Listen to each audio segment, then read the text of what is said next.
साथियों नमस्कार। मेरे YouTube चैनल जरूरी सवाल पर आप सबका स्वागत है। आज मैं आपके सामने बाबा साहब अम्बेडकर की आत्मकथा वेटिंग फॉर ए वीजा का पाठ कर रहा हूं। इस आत्मकथा के 6 भाग हैं और मैं ये पाठ 6 भागों में लेकर के आऊंगा। एक जानकारी के हिसाब से बाबा साहब की यह आत्मकथा 1935 या 1936 की लिखी हुई है, लेकिन ऐसा लगता है कि यह जानकारी ठीक नहीं है, क्योंकि बाबा साहब की आत्मकथा के अंतिम अध्याय में उन्होंने एक घटना का जिक्र किया है। घटना 6 मार्च 1938 की है। तो अगर इस किताब में 6 मार्च 1938 की किसी घटना का जिक्र है तो इसका मतलब साफ है कि यह किताब 1935 या 1936 की नहीं हो सकती।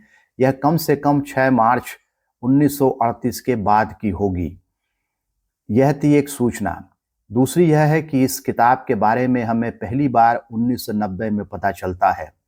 1938 में लिखी गई एक किताब का पता, एक आत्मकथा का पता भारतीय समाज के एक छोटे से हिस्से को 1990 में चलता है। यह बताता है कि भारतीय समाज में जानकारियों को, आवाज़ों को दबाने का, किन्हीं खास आवाज़ों को दबाने का कितना पुख्ता इंतज़ाम है कि बाबा साहब जैसी शख्सियत की आत्मकथा का पता हमें 1990 में चलता है, जबकि इस किताब में दी गई जानकारियों के आधार पर यह पता चल रहा है कि यह किताब 1938 के करीब लिखी गई होगी। इस किताब का जो हिंदी अनुवाद है वह मैं hindismay.com से ले रहा हूं और इसका अनुवाद किया है सविता पाठक ने। मान लीजिए कि आप किसी जगह पर गए हुए हैं और एक टैक्सी किराए पर लेना चाहते हैं, लेकिन आपकी जाति के आधार पर कोई भी टैक्सी वाला आपको किराए पर टैक्सी नहीं दे रहा है। ऐसे में आपको कैसा लगेगा? मान लीजिए कि कोई टैक्सी वाला अपनी टैक्सी इस शर्त पर देने के लिए तैयार हो जाता है कि वह आपके साथ नहीं बैठेगा, क्योंकि उसका मानना है कि आपके साथ बैठने से वह अछूत हो जाएगा।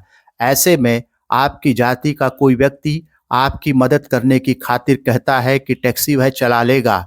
आप टैक्सी में बैठ जाते हैं।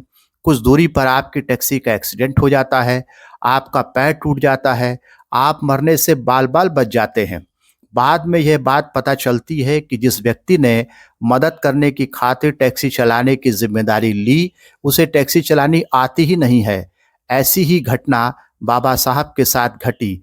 तो सुनिए बाबा साहब की आत्मकथा का तीसरा भाग। 40 गांव में आत्मसम्मान, गंवारपन और गंभीर दुर्घटना। यह बात 1929 की है। बंबई सरकार ने दलितों के मुद्दों की जांच के लिए एक कमेटी गठित की। मैं उस कमेटी का एक सदस्य मनोनीत हुआ। इस कमेटी को हर तालुके में जाकर अत्याचार, अन्याय और अपराध की जांच करनी थी, इसलिए कमेटी को बांट दिया गया।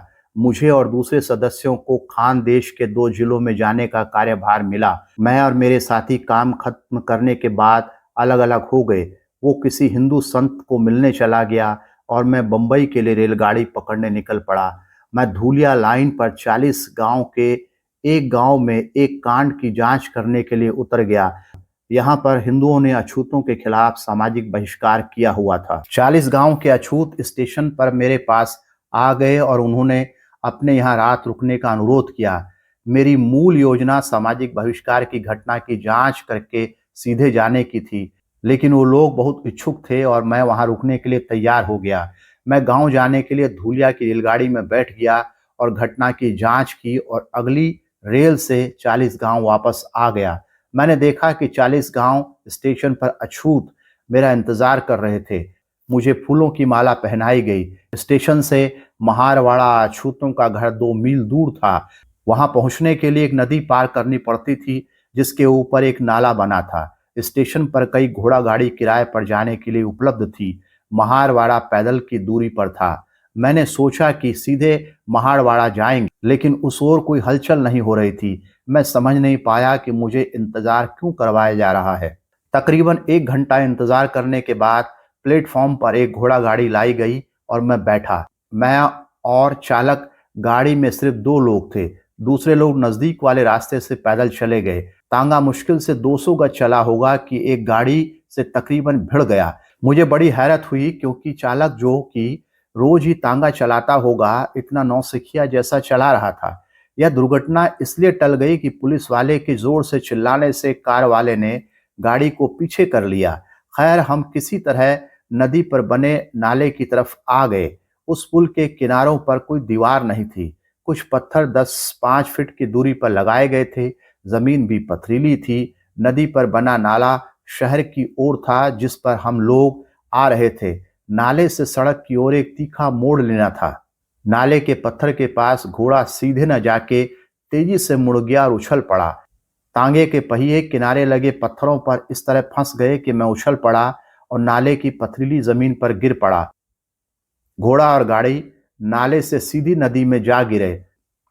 मैं इतनी तेज गिरा कि अचेत हो गया। महारवाड़ा नदी के ठीक उस पार था। जो लोग स्टेशन पर मेरा स्वागत करने आए थे वो मुझसे पहले पहुंच गए थे। मुझे उठाकर रोते बिलखते बच्चों और स्त्री पुरुषों के बीच महारवाड़ा ले जाया गया। मुझे कई चोटें आई थी। मेरा पैर टूट गया था और मैं कई दिन तक चल फिर नहीं पाया।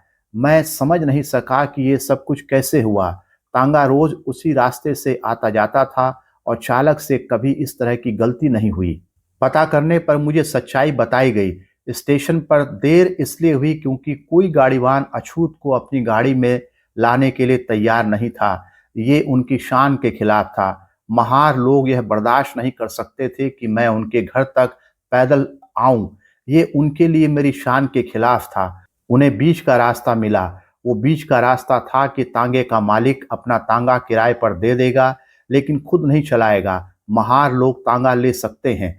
महारों ने सोचा कि ये सही रहेगा, लेकिन वो भूल गए कि सवारी की गरिमा से ज्यादा उसकी सुरक्षा महत्वपूर्ण है। अगर उन्होंने इस पर सोचा होता तो वो भी देखते कि क्या वो ऐसा चालक ढूंढ सकते हैं जो सुरक्षित पहुंचा पाए। सच तो ये था कि उनमें से कोई भी गाड़ी चलाना नहीं जानता था क्योंकि ये उनका पेशा नहीं था। उन्होंने अपने में से किसी से गाड़ी चलाने के लिए पूछा।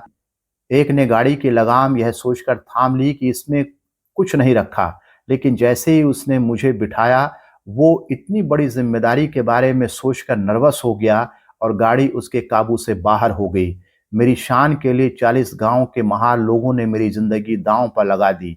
उस वक्त मैंने जाना कि एक हिंदू तांगे वाला, भले ही वो खटने का काम करता हो, उसकी एक गरिमा है। वह खुद को एक ऐसा इंसान समझ सकता है जो किसी अछूत से ज्यादा ऊंचा है।